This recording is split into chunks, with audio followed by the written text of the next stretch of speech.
Good afternoon, everybody, and happy Valentine's Day. I'd like to call this meeting of the subcommittee audit subcommittee of MES to order February 14th, 2022, 3:15 p.m. And the first item that we have on the agenda is the approval of the October 27, 2021 minutes. I believe there are two members of the audit committee on the line. One is me and the second is Mr. Neal. I move approval, Madam Chair. Thank you, and I'll second. Any discussion? I'm assuming there isn't. All those in favor signify by saying aye. Aye. Aye. Thank you. And now I believe we are on to Ms. Condra, who is our internal auditor, and she does have a report for us this afternoon. Hi, everyone. Today we're going to talk about the report of the service center process review and talk about the findings next. So a little bit about this audit. Service centers are accounts created to manage unbillable activities within a project. They're also aligned with project accounts. So TES, which is Technical and Environmental Services, is the only MES business group which uses these accounts in their process. So the scope of our audit covered July 1st, 2019 to June 30th, 2021. And the areas that key areas and activities that we looked at were the service center account creation in relation to project setup. We looked at proposal and work breakdown processes. We looked at the monitoring of project status and matrix. We also looked at management of contractors. We looked at the project management processes. We also looked at the budget review and monitoring processes. We also reviewed project billing and invoicing processes, including the consolidation activities allocated to service centers. And last but not least, project risk management process. Next, please. So with the audit findings, the audit report was issued February 1st, 2022. And the audit rating and controls rating is, we gave it an ineffective low materiality.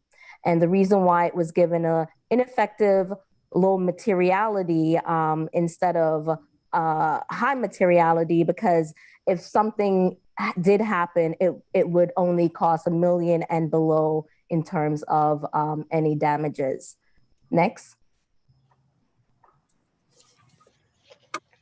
So, and next, and these are the key management issues that gave us this audit, this rating. And the key management issues are missing controls in the service center account creation, lack of review and approval processes, and inefficient project risk management. Next, I will review the findings per the priority recommendation. So we looked at 3 areas: project setup, project management, and project billing.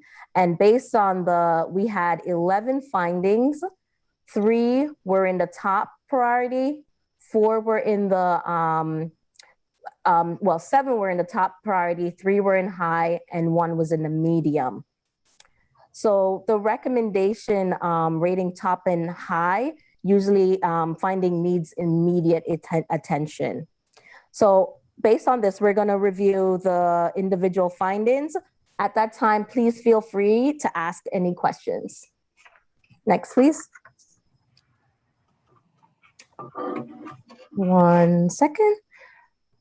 Minimize this. So the first findings these are all the top ratings, goes into the area of project. These are all project setups.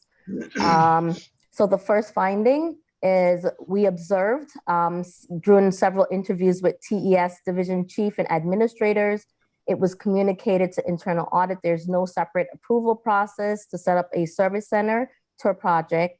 There is no control in place to limit the creation of service centers. The impact of this finding is increased usage of service centers to validate unbillable activity could lead to loss of revenues to MES. Internal audit recommended TES and finance develop an approval process for creating a service center and document reasons a project is associated with one. Could I ask you a question quickly? Sure. Because there may be people who are listening to this or watching it who do not know what TES means and what it does, if you would just put that into the record, okay? Sure. So in the record, like I stated before, TES is technology and environmental service, and it's one of MES's business groups. And basically, what does it do? What are they doing with the work? Technical and environmental services, and they do stormwater management. They manage BWIs, de-icing, and they have GIS, a GIS component. Broadly, Okay. That's a broad brush. They have a lot of other capabilities, but those are the major components. Right. I just thought it was a good idea to make it clear what it did. Okay. Thank you very much. Thank you, Dr. Glass. The next finding is observation when internal audit inquired about the criteria for a project to have a service center account. Audit identified TES did not set any parameters on when a service center is needed, and finance did not provide any criteria to manage service center creation. The impact, we found two impacts: increased usage of service centers to validate unbillable activities, which would lead to loss of revenues to MES. Second one is lack of finance oversight on service center parameters can lead to abuse of service center activities. So we recommended that TES and finance develop a service center criterion to establish parameters for the need of a service center account. Also, finance inquires to Workday to determine the system's capability to develop parameter controls.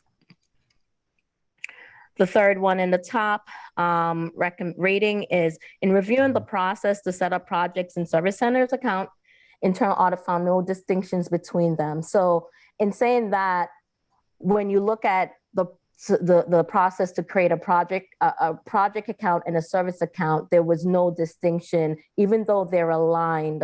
The only difference is the Workday identifier assigned by finance. So for instance, if I came off the street, I wouldn't know if one account was a service center versus a project.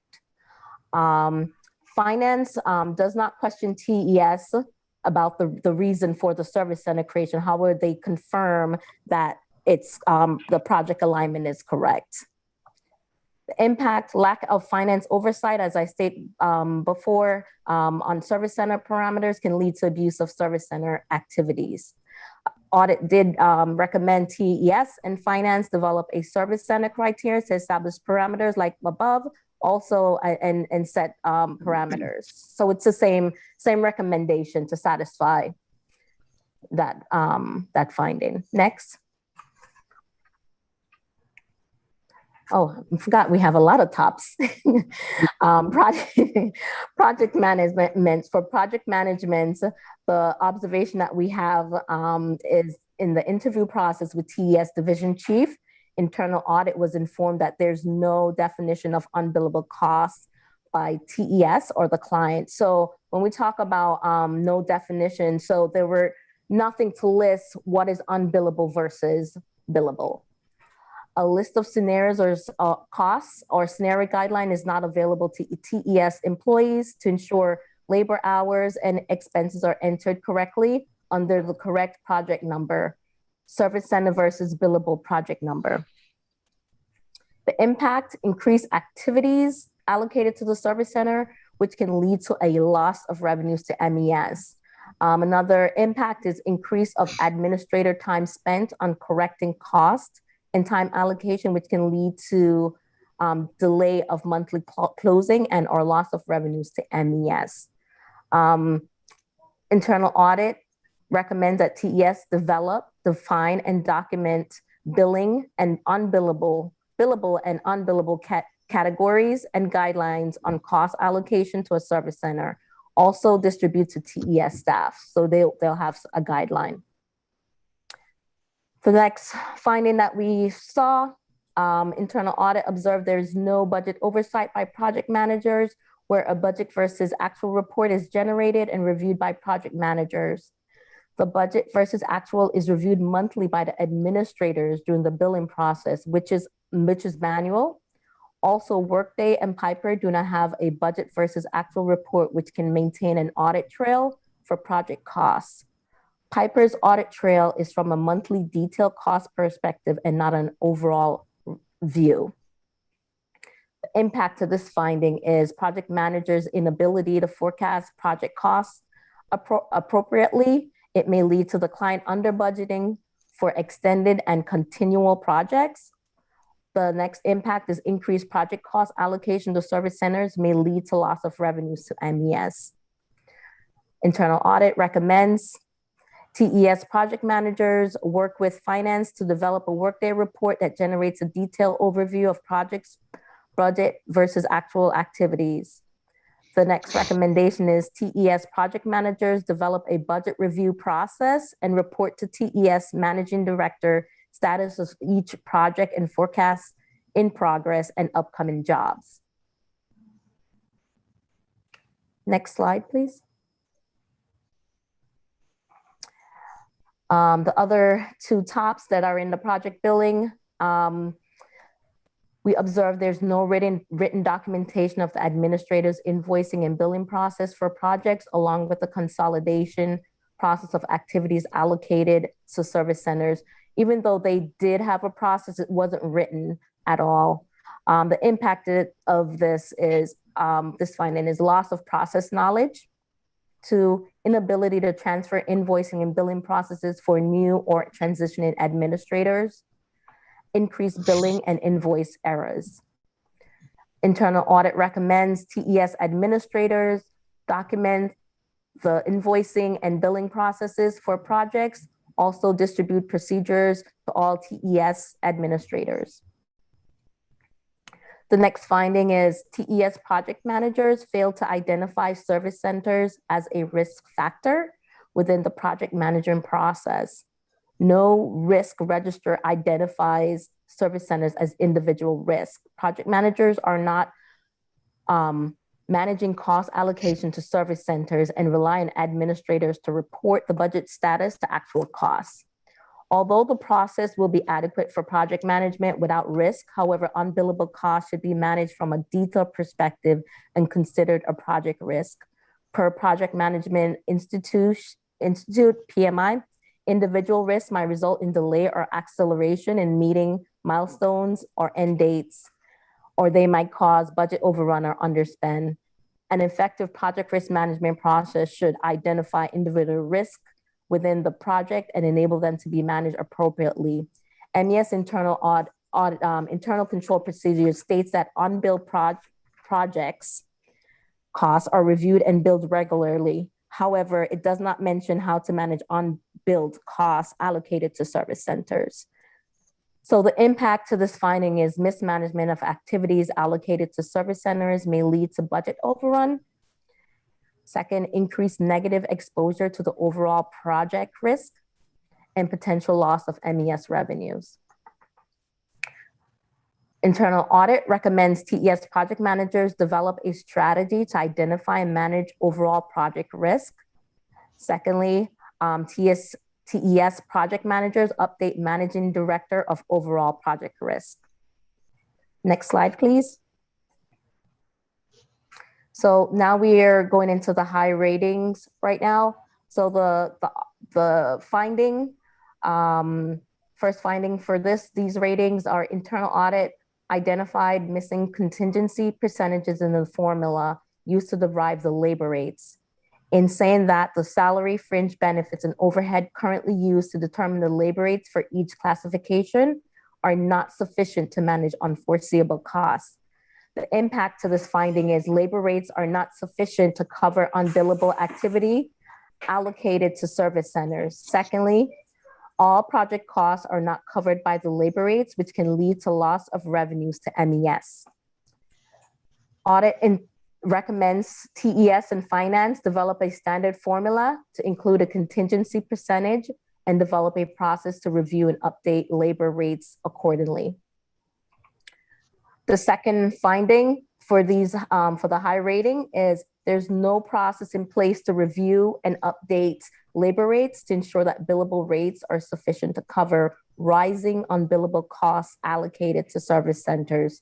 The impact to this finding is underbilling clients may lead to the projection of an unrealistic budget. Second, all project costs are not covered by the labor rates, which can lead to loss of revenues to MES. Internal audit recommends TES and finance develop a standard formula to include a contingency percentage and develop a process to review and update labor rates accordingly. The third finding for the high rating is during the billing and invoice walkthrough, internal audit found missing standard invoice approval and review processes for project managers. It appears administrators are the sole reviewer of the costs and no one is validating whether their monthly review is accurate.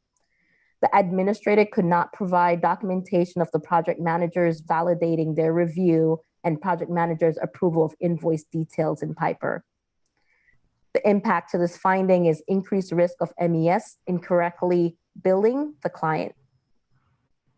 Internal audit recommends TES develops a standard process for project managers to review and approve invoices and document their actions within Workday.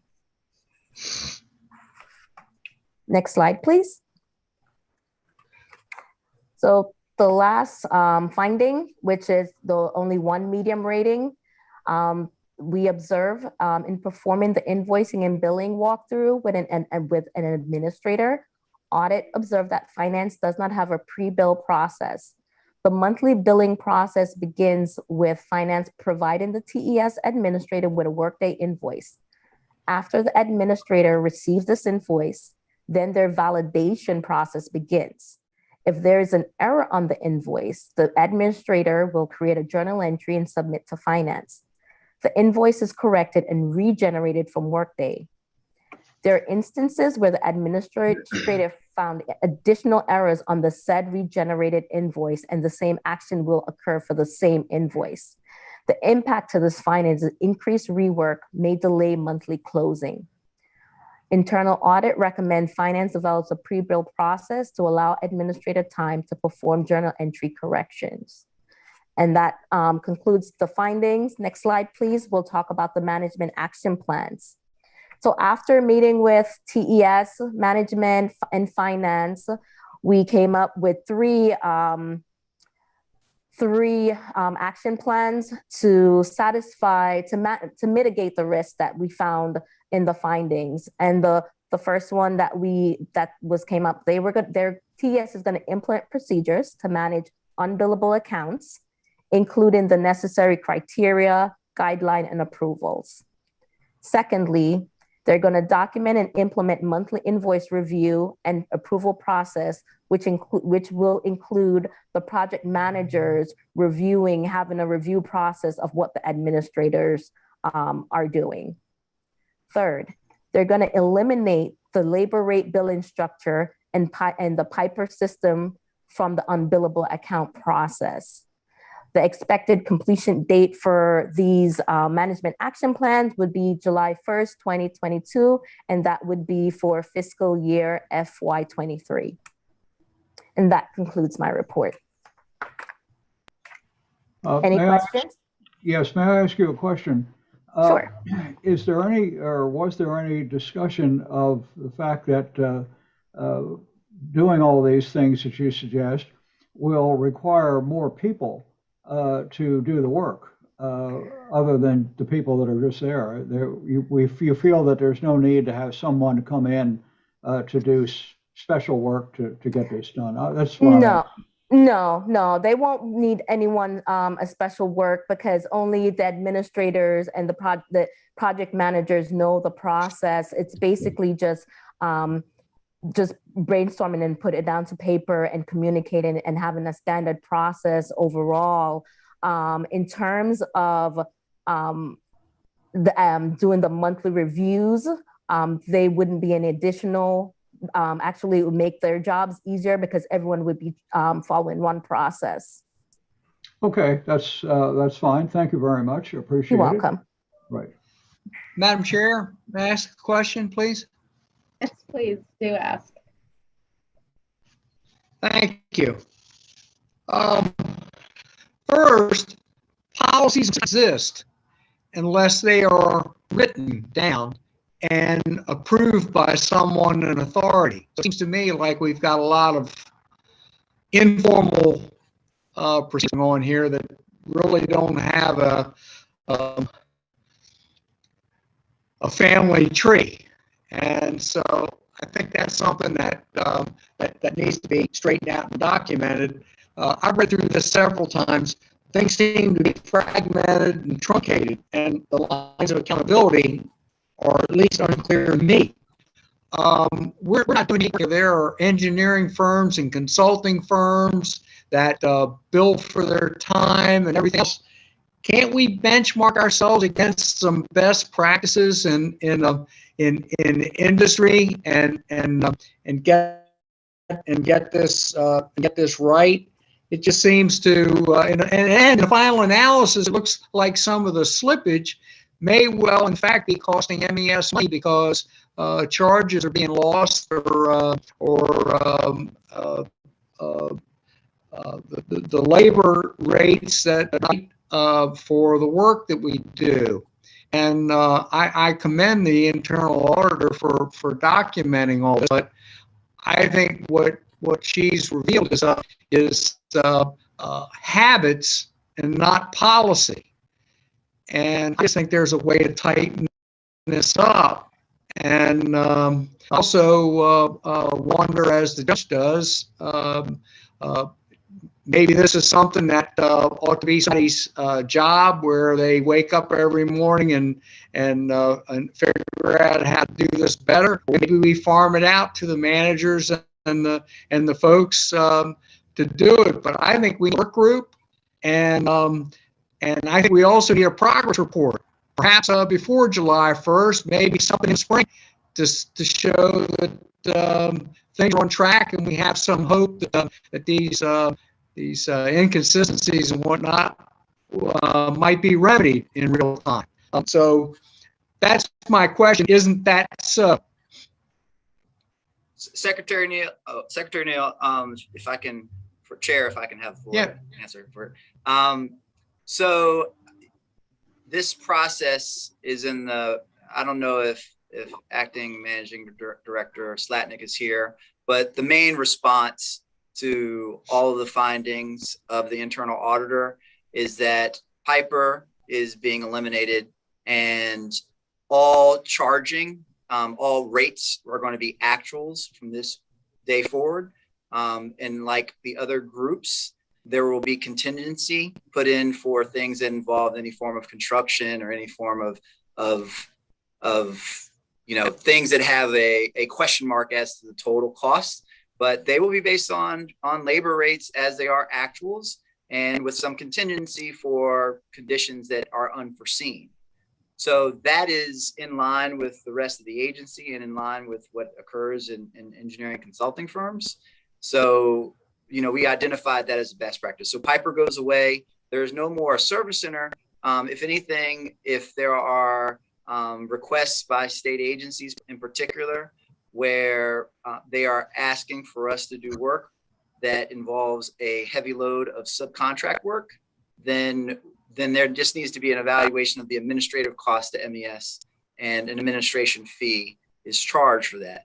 But in general, we're here to support the state and the counties and municipalities through straight labor rates, and that's how we do business. And I just think this service center model started approximately 15, 16 years ago, and it metastasized.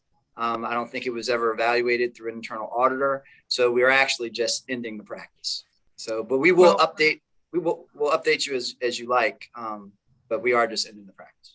That makes me feel better. The thing is that if I were not on the board and I became an employee, its assignment was to oversee some of this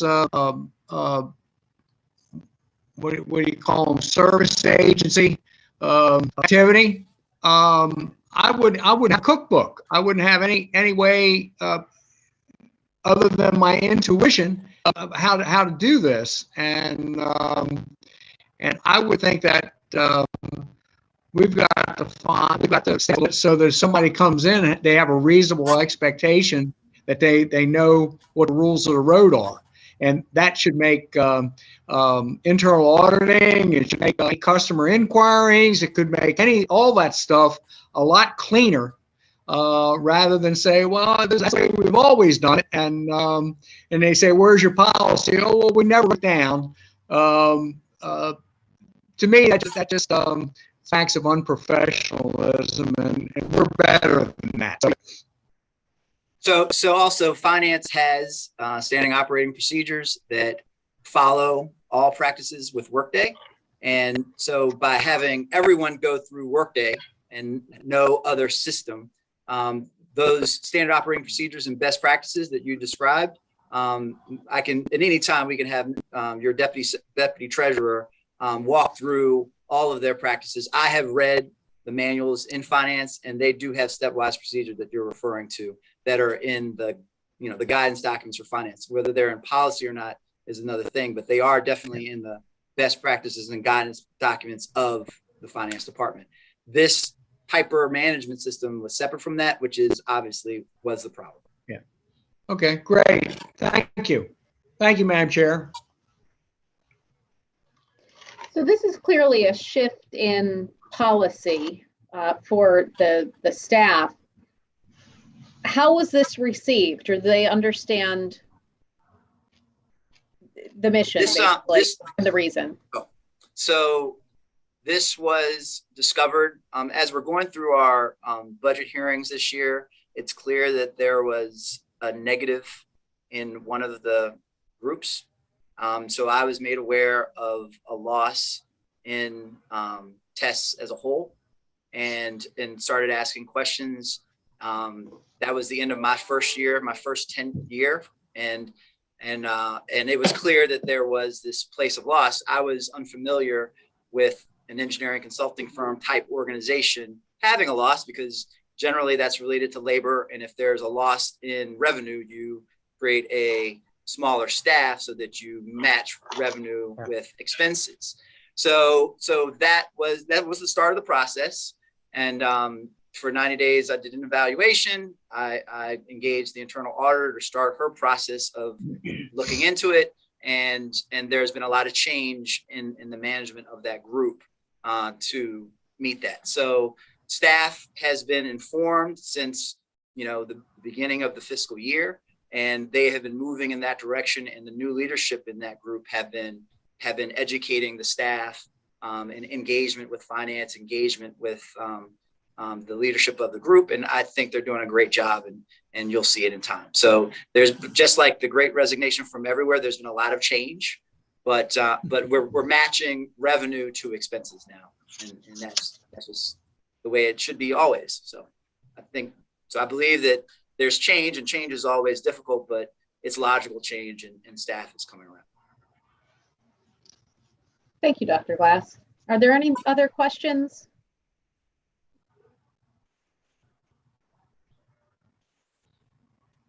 Okay, thank you. Thank you, Ms. Condra. You're welcome.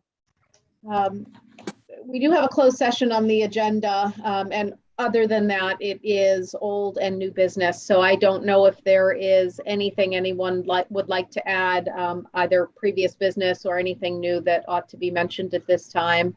And I do believe, did we have the third member of our team join us? I'm not seeing. It looked like Mr. Davis was trying to connect through the Teams link, Okay. and Jana was reaching out to his assistant, but I do not see him on the call yet, so I'm not sure what's happening there. Okay. So Secretary Neal, do you have any old or new business? No, I don't, Madam Chair. Thank you. And anybody else that is on the call prior to moving into the closed session? Is it our intention to close the meeting upon the conclusion of the closed session? Yes. Okay, so we will not return to open session Correct. today. Okay. Yeah, Okay. and once you move into closed session, Ms. Leach will move everyone into a breakout room, and then the call will end for everyone else and the recording. Okay. Terrific. So is there a motion to move into closed session? So moved. I'll second. All those in favor? Aye. Aye. Okay, I believe we're ready to move into closed session. Thank you. Great. Hold on one moment and we will move you over into the closed session.